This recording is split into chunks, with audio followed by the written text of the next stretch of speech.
Hi, I'm Raina. Hey, this is Jason. With Baguette Bound, and we've got 5 differences in house shopping here in France from the US for you today. It's because they took us by surprise and they might you too. It's quite a different experience. Yeah. We'll dive in. Okay.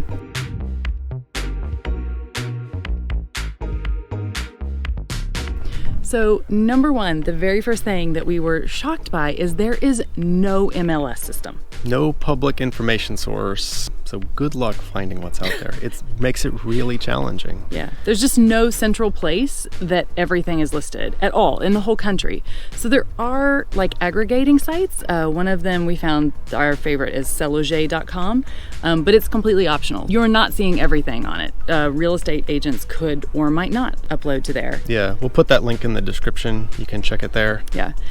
But you've really, as you walk around town, you might see advertisements, and like Raina said, there's just no way to know. If you didn't walk by and see the picture of the house in a store or in a storefront, you might not see it online. Yeah. You know, when you're on vacation and you're like, oh, this place is amazing, and you look in like the storefront window at the little pictures, but you know you can find all of it online.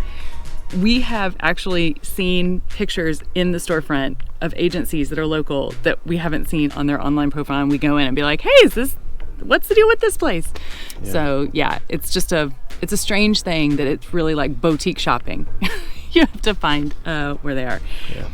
This is also hard because there's really no buyer's agents. No, only listing agents. A lot of transactions might occur off the market completely. Mm-hmm. Yep. But if it's listed, there's only listing agents. Right. So imagine, and they will only show you houses that are listed with their agency. So imagine like in the US, this would mean, you know how your buyer's agent, you have your real estate agent who you're contracted with, right? And they are just going to look on MLS and get a list of houses, and it doesn't matter who they're listed with. They're going to take you to see them if they think they're a good fit. No. So here, you are only going to see houses listed with that agency. So for example, if you go to Keller Williams, you will only see Keller Williams houses. It would be like that. You know, is there Keller Williams in France? There is a Keller Williams in France, actually, and they work the same way. Yeah. So you have to actually go to each individual place. I think there are a few buyer's agents that, but it's a very boutique thing. It's very unusual, probably more catered to like international buyers that are looking in a higher price range. This is also the other odd thing about this. What else do they not have? You cannot find an address. It's a secret. It's top secret what the address is of the house you might be looking at. Whether that's on the store window, whether that's online, anywhere you see them, you cannot find the address of this. So no drive-bys. You know how usually like you look a house up and you're like, oh, what's the neighborhood like? Oh, let me go see if there's like a, nuclear power plant next door. You can look it up on Google Maps. Yeah. You can do a Google drive-by. You can get in the car and look. Yeah. No. And here's why. Remember that whole only listing agents? So the weird thing about this is people can list their houses. They can sell it on their own, and they can list their houses with multiple agencies. If you can find the address and you can find the house, then you could still go to that house and make an offer directly to the owner and cut the agents out all together. Yeah. And some agents, you'll see it listed for different prices with different agencies. It's like crazy. So the agents don't want you to be able to find the house because they don't want you to go around them. It's a little frustrating, but it's actually, there's some fun to it if you take the right frame of mind. You'll see some crazy pictures where not only is the address not listed in the text or the description anywhere, but they go to great lengths to try to disguise or hide where the house is, right? They might block out identifying features of the house itself. They might block out things in these, towers or hills or a market in the background, the houses next door. There's no telling what they might to obscure it, white it out, just like erase it from the image maybe sometimes. Jason's like, I think I can find this same historic church in this village and see if we can match it up. The exception to this is if someone signs, if you see something ever that says exclusive, that means the person has signed an exclusive deal with that agency.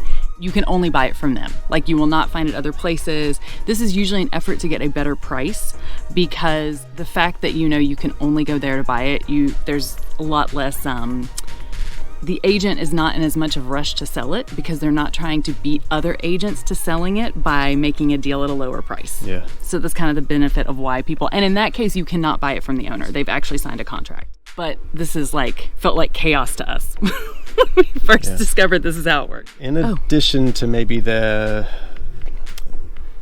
editing some of the photos to hide the house, there is almost never any staging done.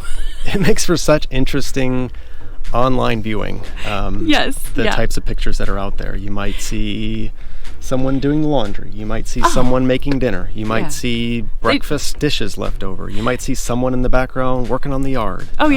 They just slept in a bed. People don't, there's just no, it's literally like, okay, the agent says, I'm coming over at 3. Yeah. You'll see a few of the agencies that specialize in international sales or more expensive properties. They'll have some, right? Sure. But your average middle-class suburban France house, you never know. Yeah, it looks like a 30-second photo shoot often with your iPhone. And then the last thing, which I'm glad that I read about this to start with, or I think I would have thought it was really weird. What is someone asking me to sign when we went to look at our first house? But because of this whole competing agency thing, if you contact an agency to go look at a house, the agent will have you sign something called the Bon de Visite, which means a good visit. Good visit. Technically. Yeah. But basically it means you've seen that house with that agent and you can only purchase that house through that agent paying their fee for the next year. You're now legally bound. And it's very normal. That's what they all do. But some agencies kind of take this to extreme, we found. Yeah, we ended up getting locked in. We went to a visit. We signed an agreement saying that we saw the house with this person. So not only did it lock us in for this house, which we didn't make an offer on and didn't really care for, but it locked us into this particular agent for every inquiry, every information request in the future. So with that agency? With that particular agent. It's their policy. This particular agency. So no matter what it was, if we speak to someone in another city, in another town, they would have to route us back. Sorry, I can't help you. You need to talk to her. Yeah.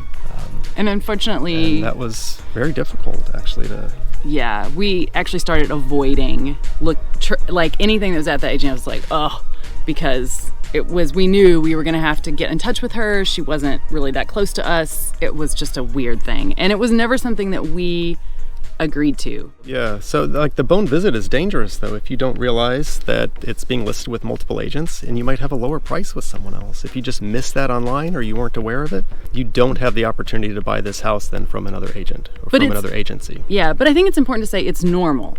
It will be required of you. Yes. This is a normal thing. Yes. I think what Jason is saying is that you just need to be aware that once you sign that, you're now obligated to that agent. But it's very normal, and you won't be able to look at houses without signing it. Yeah. So before you go on a visit with an agent, you need to make sure just check the other agencies, that there aren't other agencies out there. Yeah. Do a little homework. I think that's it. And if this process sounds time-consuming, it is. It is. It's just a very different experience than home shopping in the U.S. It's harder to gather information. It's harder to go on visits. It's harder to feel comfortable. Yeah. We were thinking about what we would suggest that might be helpful. I would say there's 2 things. One is during the process of inquiring about houses, we found a couple of agencies that the agents were very professional. They were very responsive.